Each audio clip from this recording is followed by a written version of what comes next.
I am going to get to Ayers in a moment, but go ahead, David. Well, let's talk about their commercials. They're running commercials right now with Bill Ayers in them, and in the same commercial, they attack Senator Obama for his support from Bill Daley, the former Commerce Secretary, who was confirmed by Senator McCain's committee, and who Senator McCain called one of the great Commerce Secretaries in history. Now they're attacking. I don't want to argue about Bill. Guys, let me. The point is, all of these let's make a list of all the people who you're attacking in your commercials who are part of the McCain. Guys, all these commercials, you know, this is a habit started by you. Character assassination at the hands of Barack Obama. It's very simple. Designed to distort and inflame. Let's talk about Bill Ayers. Let's talk about Bill Ayers. And David, it'll work better if I ask the question and then you answer the question. This week, tell that to your guest as well. This week, Obama said that after that, when he learned that Ayers had been a terrorist, and let's put it up on the screen, given his standing in the community, I assumed he had been rehabilitated. Does Obama think that you can ever be rehabilitated after bombing the Pentagon and the Capitol? Chris, he has condemned those things, and that happened when he was 8 years old. And of course, you can never take those back. He condemns those acts. But let's talk about the boards that he was on. Those boards. Because this is important, Chris. This is. He said at the time he thought he was rehabilitated. But let's go forward here and talk about these boards that Rick and the commercials are talking about. Who was on these boards? The publisher of the Chicago Tribune, right? A newspaper that hasn't endorsed a Democrat in 150 years. Is he consorting with terrorists? The head of the largest business group in Chicago. David, I don't think any of these people are running for president of the United States. And I don't think anybody in this group has actually misled the public about what their relationship was. No, but it's very important because these were boards that Obama served on in order to promote education reform in this city. That's right. He made an informed judgment that he was going to develop a relationship with William Ayers. And then he spent the next 5 years trying to obfuscate the relationship that he had with him. He's not obfuscating anything, Rick. The first time he was asked about Bill Ayers, he said it was just somebody from my neighborhood. Denied that he actually attended one of his first political events in William Ayers' home. All right, but Rick, let me follow up on this. Excuse me, gentlemen. Obama asked a pretty good question this week, and I want you to take a look at it. I am surprised that we've been seeing some pretty over-the-top attacks coming out of the McCain campaign over the last several days, that he wasn't willing to say it to my face.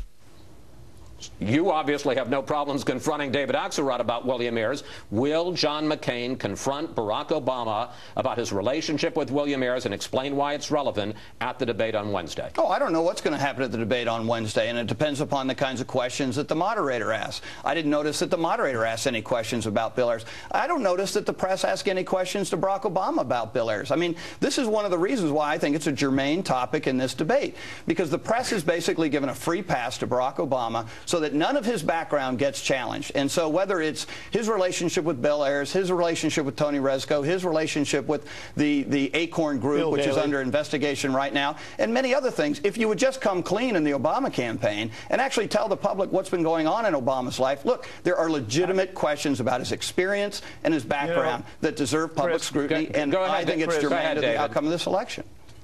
Chris, the fact is, I think there's been more written about Bill Ayers in recent days than any unknown public figure ever. The fact is, Barack Obama's been scrutinized for 20 months, and I think what frustrates Rick is the American people are getting a clear picture of who these two candidates are, and they're making a judgment, and they're moving in Obama's direction because he's a guy who's actually addressing their concerns about the economy, about the future, and Rick Davis and his campaign have made a judgment that they can't compete on that, and so they want to. Well, that's not true, David. I mean, the reison everybody's talking about Bill Ayers is your campaign and your candidate keeps changing the story on what the relationship is. That's what makes it news. Every single charge that you've thrown out has been debunked by factcheck.org. All right, gentlemen, the news media have examined all of them. Gentlemen, enough about Bill Ayers. We're going to move on to something else. You continue to repeat it. David, an investigation by the Alaska legislature has found that Governor Palin abused the powers of her office by pressuring subordinate officials in the Alaska government to try to fire her brother-in-law, who was a state trooper. Does Senator Obama believe that has any relevance to Palin's fitness to be vice president? Well, voters are going to decide that, Chris. And one thing that is clear is that we've had examples of abuse of power in Washington over the last 8 years that are concerning to people. And we want them, and certainly if we're going to move this country forward and reform this government, then you know, we certainly don't want more of that philosophy in government. But that's up to voters to decide and to judge the facts of this case. Rick, the report said that Palin was within her rights to get rid of the Public Safety Commissioner, but it also said that she violated the State Ethics Act by pressuring state employees to try to fire her brother-in-law, and this was approved unanimously by a bipartisan legislative council. Yeah, let me tell you, this whole thing has been a kangaroo court from day one. The person who is heading the investigation into this is one of Barack Obama's biggest supporters.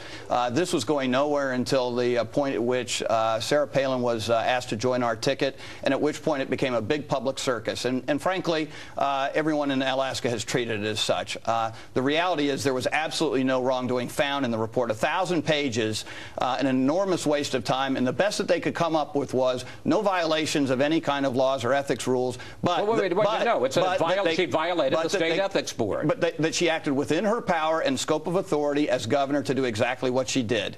And so the bottom line is this thing now drops dead, and there's absolutely no follow-up to this at all. So, you know, it was a great public circus. Look, David, I didn't interrupt you when you were speaking. I think you both interrupted each other. Actually, you did. You did it repeatedly. So the bottom line is David actually has a very good point. He says, you know, what we need to do is root out corruption. You know, John McCain is the only candidate for president right now who's actually done anything about rooting out corruption in Washington. And do we really believe that the American public is going to feel safe by having both the head of the Congress and the head of the White House from the same party that's had so many challenges with the way they've run Washington over the last couple of years? So honestly, I really believe that is a germane. This may be one of the things that David Axelrod and I can leave the show actually agreeing on. I think it's a major issue as to who's got the track record and experience to root out corruption in Washington, and that's only one guy on this campaign, and that's John McCain. All right, David, you get the last word, and talk, if you will, about this argument that, you know, if you elect Obama and you have a